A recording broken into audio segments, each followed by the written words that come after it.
The Locked On Podcast Network presents the NBA Big 3 in 30. The 3 biggest stories in the NBA from our local experts at the Locked On Podcast Network. We bring you the real story, why it matters, what's next, who wins the big game, and more, all in 30 minutes. The NBA Big 3 in 30 starts now with the biggest stories in the NBA. Every year around the trade deadline, a star suddenly becomes available. You are Locked On Kings, your daily Sacramento Kings podcast. Huge smoke that turned into a raging wildfire around the NBA. It really started building up steam. I first heard about it about mid-morning, let's say 10 o'clock this morning. And let me make something perfectly clear. Shams Charania of ESPN sent out the tweet that put the entire NBA world on notice. But we knew about this in Sacramento for hours before that tweet went out. And there were guys here in Sacramento, local media members, that were all over this from the start. Damian Barling from ESPN 1320, all over this story from the start. And there are others, and I won't name names specifically because I don't know how much they want to be put out there, but others who did a phenomenal job in Sacramento getting this information. People with their feet and their ears to the ground, doing the busy work to find out as much as possible. I tried to find out what I could. Others tried to find out what they could. Damian went with what he had. And it was, again, hours before the news dropped. So I'm not saying this to be like, oh, look at Sacramento's better, or look at ESPN 1320, or these people are better than Shams. That's not my point. My point is, this is what we have local media for. And Sacramento, y'all are blessed with tremendous media members. I'm not talking about myself. I'm blessed to work with these people and call them colleagues, call them friends, hell, call them competition. We have so many amazing people in this city doing tremendous work covering the Sacramento Kings, and today is a perfect example of that. I wanted to make sure I emphasize that first and foremost. But let's talk into dive into what's real. Okay, this is what's real about what is happening today. The Sacramento Kings have had conversations, or at least a conversation, about a De'Aaron Fox trade. That's what sparked this entire thing today. General manager assistant general manager Wes Wilcox informed Rich Paul, De'Aaron Fox's agent, that conversations were being had. There is no demand anywhere.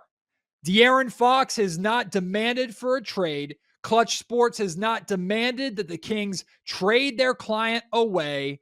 And the Sacramento Kings are not actively shopping De'Aaron Fox into a point where they're putting him on the trade block and saying, we want to move this guy. He needs to be gone in the next 9 days before the trade deadline. It's over. It's done with. The Fox era in Sacramento is over. None of that is happening. Need to make sure that is abundantly clear. None of that is happening. But conversations are being had, and we've gotten to a point where all sides are aware of it. Fox and Clutch Sports are aware that this was a possibility. They've been aware of this. They've been having conversations with the Kings organization for months about what Fox is looking for in a potential extension. And an extension is not dead. Guys, De'Aaron Fox has not said the bridge has not been burned. There is still a chance that Fox could remain a Sacramento King long term. I think it's very unlikely at this point. I think the writing is on the wall, and it's been on the wall since Mike Brown was fired. I'll get into that more in the next segment. But the Fox era in Sacramento is not done with. This is not the same thing as what's happening with Jimmy Butler and the Miami Heat. The Kings aren't going to suspend De'Aaron Fox. Fox is not going to refuse to play and start sabotaging the team. That's not what's happening here. But Fox and his team are aware of what's possible. The Sacramento Kings are aware of what potentially faces them. And all sides are doing their due diligence here. In reality, nobody's really doing anything wrong. the De'Aaron Fox and and Clutch Sports have made it known that they have an ideal destination. And I've seen some people talking about it openly. I've seen multiple reports not naming that team yet. I'll say this.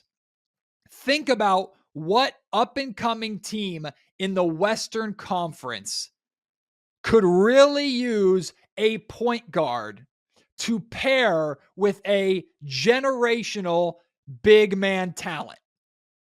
If you don't know the answer to that, I don't know what to tell you. Or if to put it in emoji terms, fox emoji, alien emoji. That's all I need to say. Again, other people are talking about it openly, who that team is. If you can go to them if you really can't figure it out. But this is a team that as soon as we even humor the idea of maybe De'Aaron Fox could be available, this is one of the first teams that everybody thought of because of what that team is looking for and a potential star pairing, right? So you should be able to connect the dots. This is a play right out of Clutch's Sports, their playbook, right? Saying a team, their client has an ideal destination or destinations to try and influence a trade to a spot where they want to go. This does not mean that the Sacramento Kings have to abide by that request or that demand. They don't have to. The Sacramento Kings are going to look to make the best move for the Sacramento Kings.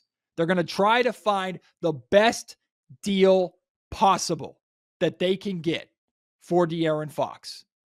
And now that there is an ideal team in mind, there's two ways to look at it. In one sense, you could look at it from a perspective of, the Sacramento Kings lost a little bit of leverage because other teams know that Fox only wants to go to that particular team. But other teams who are interested in Fox, the other side to look at it, other teams that are interested in Fox, like a Houston Rockets, for example, they're now on a clock and they know they have to beat a clear suitor if they want to actually get this deal done. So this is the play that Fox and his camp and Clutch Sports have. The Kings don't have to follow it, but obviously the most ideal situation for everybody is the Kings trading Fox to that team that he wants to go to, and the Kings getting worthwhile assets from that team. You can tell by me openly talking about Houston that Houston is not that team. And Houston is the team, when I talk about assets, Houston is the team that immediately comes to mind about this is a place that you could really get some good young pieces in a Fox trade. But Houston's not that team. So again, that doesn't mean a trade to Houston is dead. Doesn't mean it's not going to happen.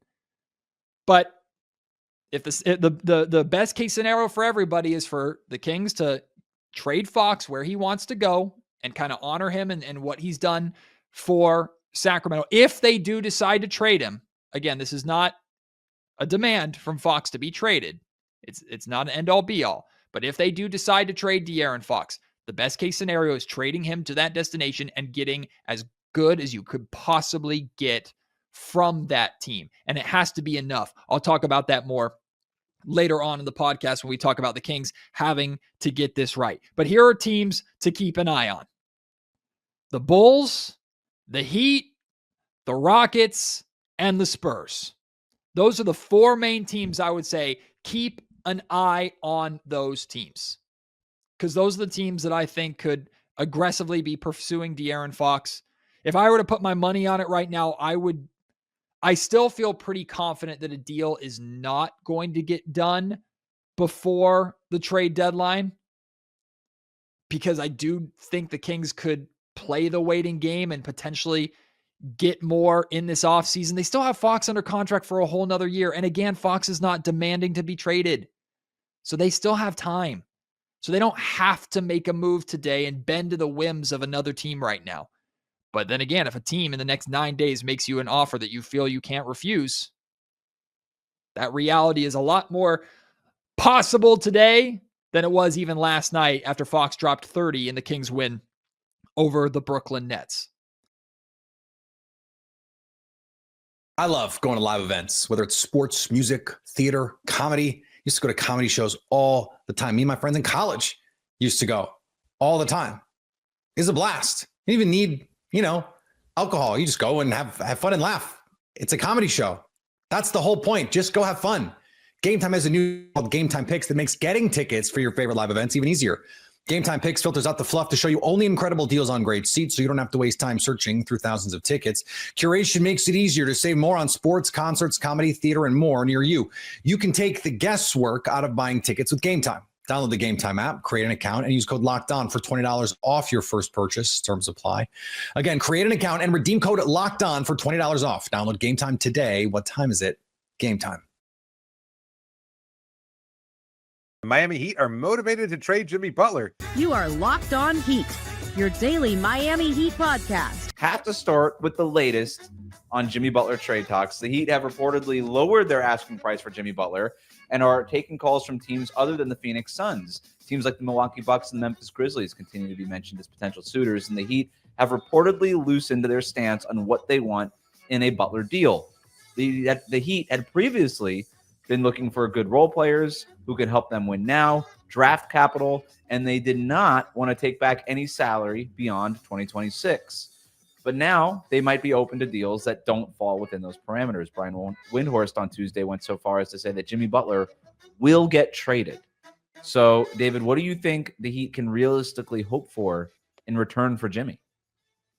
That's a huge question mark. I think when you look at what they're willing to kind of let go of some of the tight restrictions in terms of what they'd get back for Jimmy Butler, what is the most likely scenario? That they're going to get some kind of role player.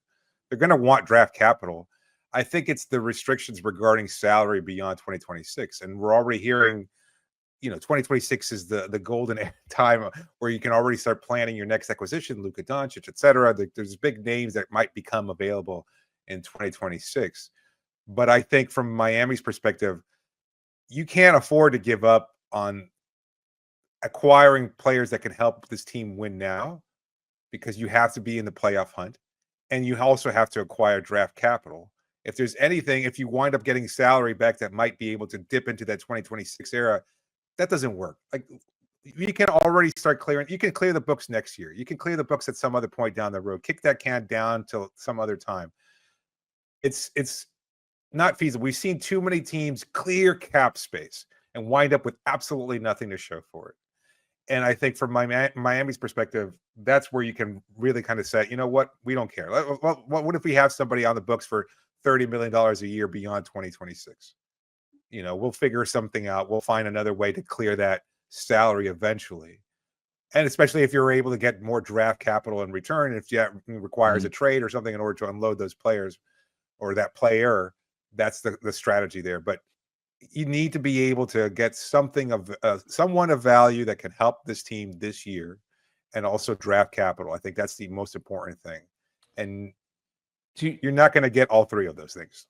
To your point, I'm hoping at this point that you get any of those things, right? And so, but if to your point about 2026, I think I'm with you here. I understood. Look, we're going to trade Jimmy Butler. We're not going to get a superstar back for Jimmy Butler. We're probably not going to get that number one pick back for Jimmy Butler. We're not going to go get that blue chip young prospect for Jimmy Butler. So we need some sort of avenue to get that next superstar player. And Miami clearly circled 2026 because we know what the free agent class looks like. But let's also be realistic about it. Superstars don't move via free agency anymore. And Miami's entire strategy for, I think, for most of the Jimmy Butler era has been hoping and dreaming. Hoping and dreaming that Damian Lillard falls in your lap. Hoping and dreaming that Kevin Durant falls in your lap. Hoping and dreaming that star player X falls in your lap. And all that hoping and dreaming got them nowhere but here, to this, broken relationship, essentially where they're at. And yes, they made 2 finals, but no championships to show for it. That's where they ended up with it.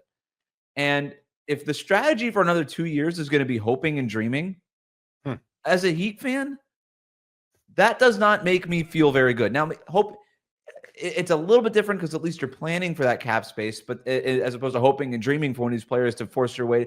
But like I just said, superstars don't become free agents anymore. They figure out where they want to go. Those players you just mentioned, they were all traded. Lillard, Durant, they were moved. And let's look at the names in 2026. Yeah. De'Aaron Fox is one that's always mentioned. It looks like he's going to get traded.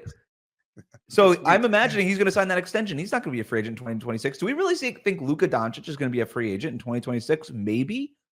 But I'm not, again, hoping and dreaming for that. Kevin Durant, I know he's going to be a name that's out there. I don't know if I want Kevin Durant at 37 or 38 years old, right? Like that's going to be a very different Kevin Durant than what we even have now, who already has availability concerns and all these things. And then you kind of look down the other names. Jaren Jackson Jr. is out there.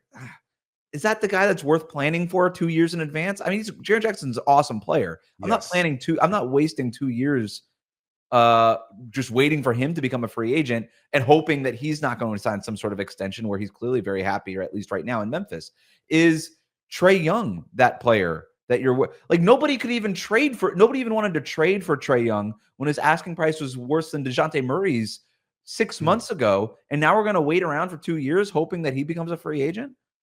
At this point, I'm with you. I would say, look, if we can have the space in 2026, great. But if there's an opportunity to go get even a high-level role player who's a good fit with Tyler Hero and Bam Adebayo and Khalil Ware in this group, go ahead and do it, and then figure out 2026 in 2026. And the other part of this, too, is because these players don't enter free agency anymore, you will actually need salary to go ahead and trade for these guys when they become available, right? And so if the option is something like, I don't know, I'm going to take two names and just don't take these names to mean anything other than just names on contracts. Bruce Brown on an expiring contract versus like Chris Middleton with another year left on his deal, and that does expire in 2026. It could make more sense for Miami to take the Middleton contract, despite the fact that it doesn't expire for another year after Bruce Brown's contract. Because if Bruce Brown's contract expires this summer, you can't use that to facilitate a trade anymore, unless it's on a complicated sign and trade and blah, blah, and that gets weird. But with Middleton, he becomes an expiring contract next year. Ditto for a player that's under contract through 2026. Like that player can become an expiring contract in 2026, 2027, and you could potentially use that player to facilitate another trade. And you don't have to part with a core piece like Hero or Bam in order to make, or potentially you don't have to part with those players in order to make that big swing. So I'm with for whatever the Heat are looking for. At this point, my priority is whatever I get in return, as long as it's not Jimmy Butler and not Bradley Beal, I'm happy with it. Because the one thing with like you still can't take Beal because of the no trade clause. That still cannot be an option. But as long as it's not Jimmy Butler or not Bradley Beal, sign me up. Whatever it is, I'm good. Cap space can't be the centerpiece of your plan, because that doesn't work. Like, I mean, Philadelphia did it, and they probably regret having done it, And so we're even hearing rumblings that Philadelphia might be interested in trading Paul George just to acquire Jimmy Butler. Yeah, can't do that one. To reunite Butler with Embiid. What's that? I wouldn't do that one either, for the record. Yeah, I think that's a good plan. So they're loosening the restrictions on what they want. That was probably already going to be the case, but it also highlights the urgency with which this team is moving. As Windhorst was reporting, they're going to want to move him. They're going to take every call, make every call imaginable. When he says that Jimmy Butler will get traded, I find that very interesting. Are we at the situation now where the Heat have offers on the table and they're just waiting for the best of the worst offers? Because whatever they should have traded him in the summer. I've been on that for a long time. Those offers would have been way better than what it would have been now. But understanding that the offers are what they are now, is it just like, and by them openly saying, hey, we've lowered our asking price here, that gets other non-Phoenix teams to get back on the phone. And a team like the Warriors, who might have not wanted to part with somebody like Jonathan Kuminga, because when Steve Kerr and Steph and Draymond are out here saying we don't want to mortgage the future, I actually do tend to believe them. I don't think that that's just a talking point. But what if you don't have to mortgage the future if you're Golden State now, right? And now it's just like, okay, here's some salary for Jimmy Butler. Like that, now you've reopened those lines of communication. You've reopened those trade negotiations with teams like Golden State, like Milwaukee, maybe even potentially Memphis. I wonder if if the Heat have offers and now they're just waiting because they suspended Jimmy Butler indefinitely. They actually don't have to rush. They can take this all the way to February 6th. But now they're just waiting for the best of the worst offers to come in. I think that's exactly the plan. I think now they've given themselves a little room. They freed themselves of the on-court distraction, the talk about whether or not he's going to attend, where he's going to play, what his role is going to be, et cetera. It's like, you know what? Don't even come back. I would be surprised at this point if we even see him kind of welcome back into the practice facility, because I think that bridge may have burned a little bit. I don't know. I don't know. Jimmy? I know he came back. Yeah, Jimmy. He's suspended. Why would he practice for what? Well, you know what I mean. Like, we saw him, playing with Paul Pogba, playing dominoes with his agent in the locker room, et cetera, et cetera. Like, I mean, those dominoes games, I would imagine, have been shifted to the casa there. The casa. I think that's a yeah. I think that's to be a little bit more homebound. Yeah. So now you can just kind of say, well, we have all these days to kind of figure out different deals, different policies, different permutations, different combinations of sending players here, there. Like, it's going to be active from the Heat front office perspective, and they're probably going to be talking to every team in the league to try and get a little something here and there. And we know Pat Riley certainly isn't shy about having these kind of multi-team trades. My feeling would be probably that we'll start to hear rumblings of it the day of the trade deadline. I wouldn't be surprised if that's when we start to hear. Take it all the way down there. Oh, absolutely. Yeah. Take it down to the last stretch, because that's that sense of urgency. It again, these things happen over the course of days and weeks, and obviously it's been a long process for everybody involved. But I think when you get close to that deadline, maybe you won't get that extra second round pick, or maybe you don't want to give up that player, but you do wind up giving him up because that's the only way to get any deal. Right, that's when the best offers come in, right? And that tends to be what happens here. And other things change. Super Bowl 59 is here. One game, two teams, endless possibilities. And there's no better way to make every play more exciting than with FanDuel Sportsbook. Whether it's predicting the first touchdown, calling the MVP, or even betting on the coin toss, FanDuel makes it easy to get in on the action. With live betting all game long, you can adjust your bet as the game unfolds and feel the thrill from kickoff to the final whistle. Live betting lets you stay involved no matter what happens on the field. And the app is easy to navigate. Plus, knowing that you can place a $5 bet and potentially win $200 in bonus bets for the Super Bowl, that's icing on the cake. One bet you can look at, $5. The NBA tonight, Kings head east to take on the Sixers. Even amid all the turmoil with De'Aaron Fox, FanDuel has the Kings favored by 7. Download the app or head to FanDuel.com to get started. Bet just $5, and if you win, you'll score $200 in bonus bets. That's FanDuel.com. Bet with FanDuel, official partner of Super Bowl 59. The Lakers lose in Philly. You are Locked On Lakers, your daily Los Angeles Lakers podcast. The Lakers lost 118-104 to a very shorthanded Philly squad in Philly. Anthony Davis, though, is the big story of this game. He leaves after 10 minutes of playing time and does not return. The Lakers called it an abdominal strain. Asked after the game if he had any information, JJ Redick simply said, no. It was difficult to know for sure, particularly for us not being in the building, but also there was so much else happening. Whether JJ's terse response on this was him being worried about Anthony Davis's availability moving forward, being pissed off, mystified, frustrated, whatever about the team's performance tonight, a little bit of column A, a little bit of column B.